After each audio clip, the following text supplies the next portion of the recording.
First ever factory outlet, Mukunda Jewelers.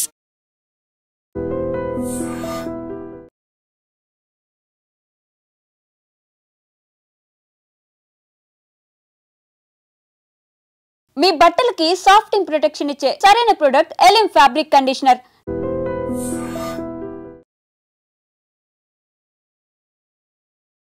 Covid మళ్ళీ ఈ మాట వినాల్సి వస్తుంది అని ప్రజలు కూడా భయపడుతున్నారు. ఎందుకంటే ఈ మధ్య కాలంలో కోవిడ్కి సంబంధించిన కేసెస్ పెరుగుతున్నాయి. అది మన దగ్గర కాదు, థాయిలాండ్, సింగపూర్ ఇట్లాంటి ప్లేసెస్లో కోవిడ్ కేసెస్ నమోదవుతున్నాయి అన్నటువంటి వార్త వచ్చిన తర్వాత అమ్మో ఈ మహమ్మారి మళ్ళా మన దగ్గరకు వస్తుందా, కోవిడ్ మళ్ళా మన దగ్గరకు కూడా ఎంటర్ అవుతుందా, ఇట్లాంటి చర్చ అయితే కామన్గా మాట్లాడుతున్నటువంటి పరిస్థితి. 2020లో ఎప్పుడైతే ఇది స్టార్ట్ అయిందో అప్పుడు లాక్డౌన్ అనగానే భయంతో వణికిపోయే వాళ్ళం. ఎందుకంటే ఆ తర్వాత జరిగినటువంటి పరిణామాలు మనందరికీ తెలిసిందే. చాలా వరకు జాబ్స్ పోయాయి, అట్లాగే ఫైనాన్షియల్గా చాలామంది లాస్ అయిపోయిన పరిస్థితి, అట్లాగే జాబ్స్ లేక ఇట్లా రకరకాలుగా ఎన్నో ఇబ్బందులు, అంటే హెల్త్ వైజ్గా కావచ్చు, దాని తర్వాత వెల్త్ వైజ్గా అంటే డబ్బు విషయంలో కావచ్చు, ఇట్లా చాలా ఇబ్బందులు అయితే పడ్డాం మనమందరం. ఎగైన్ మళ్ళా ఈ కోవిడ్ మళ్ళీ వచ్చింది. ఆ తర్వాత ఇప్పుడు 257 కేసెస్ ఆల్రెడీ నమోదైనాయి వితిన్ 1 వీకే అనేది ఇప్పుడు ఆందోళన కలిగిస్తున్నటువంటి విషయం. హైయెస్ట్ కేసెస్ ఎక్కడ అంటే కేరళలో ప్రస్తుతం 69 కేసులు ఉన్నట్టుగా అధికారికంగా చెప్తున్నారు. అట్లాగే మహారాష్ట్రలో 44 కేసెస్ ఉన్నట్టుగా చెప్తున్నారు. దాని తర్వాత కేరళ, మహారాష్ట్ర, ఆ తర్వాత తమిళనాడులో 34 కేసులు ఉన్నట్టుగా చెప్తున్నటువంటి పరిస్థితి. సో ఇక్కడ మనకున్నటువంటి 257 కేసుల్లో ఇప్పుడు మనకు కనిపిస్తుంది కేరళ, మహారాష్ట్ర, తమిళనాడు.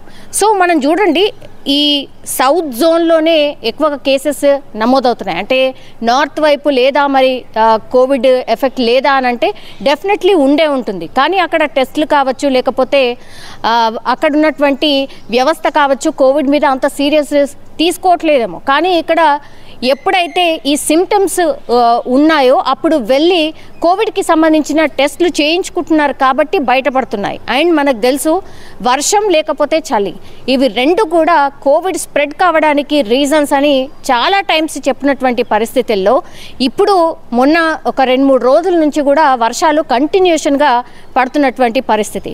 సో ఇది కూడా ఒక రీజన్ కావచ్చు అనేది ఎక్స్పర్ట్స్ అయితే చెప్తున్నారు.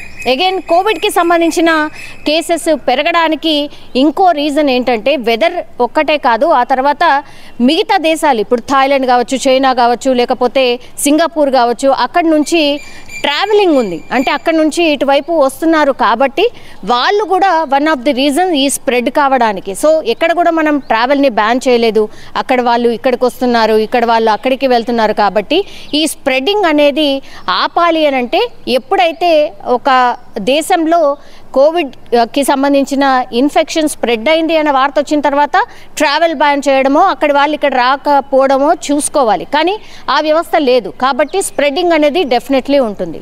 ఇప్పుడు భారత్లోకి ఎంట్రీ కూడా ఇచ్చింది. 257 కేసులు ఇప్పుడు మన దగ్గర ఉన్నాయి. అంటే అధికారిక లెక్కల ప్రకారం 257, కానీ ఇది డబుల్ ఆర్ త్రిబుల్ కూడా ఉండే ఛాన్సెస్ ఉన్నాయి. ఆ తర్వాత చాలామంది కూడా సిమ్టమ్స్ ఉన్నప్పటికీ కూడా సొంతంగా మెడికల్ షాప్కి వెళ్ళి కోవిడ్ ఆల్రెడీ ఎక్స్పీరియన్స్ చేసి ఉన్నారు కాబట్టి పెద్ద ప్రాణాంతకం కాదు. ఈ మధ్య కాలంలో ఎన్నిసార్లు ఎన్ని వేరియంట్స్ వచ్చినా కూడా పెద్దగా ప్రాణాలు పోలేదు కాబట్టి సొంత వైద్యం కూడా చేసుకోవడం, ఏదైనా చిన్నగా జలుబు, దగ్గు ఇట్లాంటివి ఉన్నా కూడా పెద్ద హాస్పిటల్కి వెళ్లకుండా మెడికల్ షాప్కి వెళ్ళి మందులు వేసుకోవడం, ఆ తర్వాత వారం రోజులలో సెట్ అవ్వడం. సో ఇది కూడా వన్ ఆఫ్ ది రీజన్ కావచ్చు.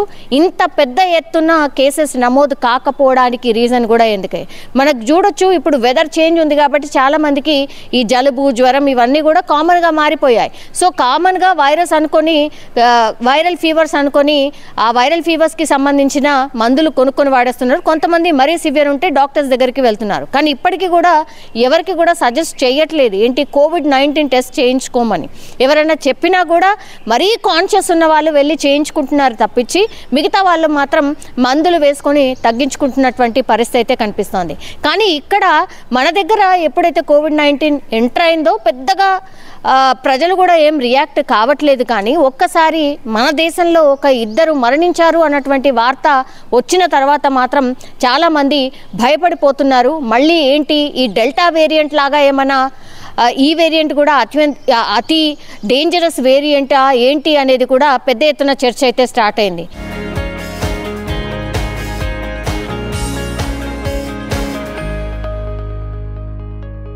మీ బట్టలకి సాఫ్టింగ్ ప్రొటెక్షన్ ఇచ్చే సరైన ప్రొడక్ట్ ఎలిమ్ ఫ్యాబ్రిక్ కండిషనర్.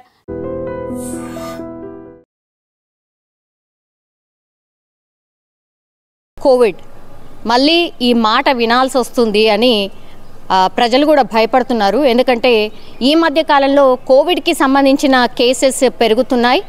అది మన దగ్గర కాదు, థాయిలాండ్, సింగపూర్ ఇట్లాంటి ప్లేసెస్లో కోవిడ్ కేసెస్ నమోదవుతున్నాయి అన్నటువంటి వార్త వచ్చిన తర్వాత అమ్మో ఈ మహమ్మారి మళ్ళా మన దగ్గరకు వస్తుందా, కోవిడ్ మళ్ళా మన దగ్గరకు కూడా ఎంటర్ అవుతుందా, ఇట్లాంటి చర్చ అయితే కామన్గా మాట్లాడుతున్నటువంటి పరిస్థితి. 2020లో ఎప్పుడైతే ఇది స్టార్ట్ అయిందో అప్పుడు లాక్డౌన్ అనగానే భయంతో వణికిపోయే వాళ్ళం. ఎందుకంటే ఆ తర్వాత జరిగినటువంటి పరిణామాలు మనందరికీ తెలిసిందే. చాలా వరకు జాబ్స్ పోయాయి, అట్లాగే ఫైనాన్షియల్గా చాలామంది లాస్ అయిపోయిన పరిస్థితి, అట్లాగే జాబ్స్ లేక ఇట్లా రకరకాలుగా ఎన్నో ఇబ్బందులు, అంటే హెల్త్ వైజ్గా కావచ్చు, దాని తర్వాత వెల్త్ వైజ్గా అంటే డబ్బు విషయంలో కావచ్చు, ఇట్లా చాలా ఇబ్బందులు అయితే పడ్డాం మనమందరం. ఎగైన్ మళ్ళా ఈ కోవిడ్ మళ్ళీ వచ్చింది.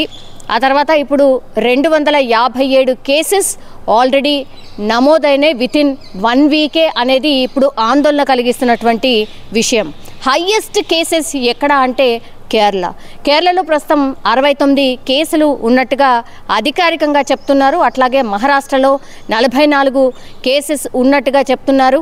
దాని తర్వాత కేరళ, మహారాష్ట్ర, ఆ తర్వాత తమిళనాడులో 34 కేసులు ఉన్నట్టుగా చెప్తున్నటువంటి పరిస్థితి. సో ఇక్కడ మనకున్నటువంటి 257 కేసుల్లో ఇప్పుడు మనకు కనిపిస్తుంది కేరళ, మహారాష్ట్ర, తమిళనాడు.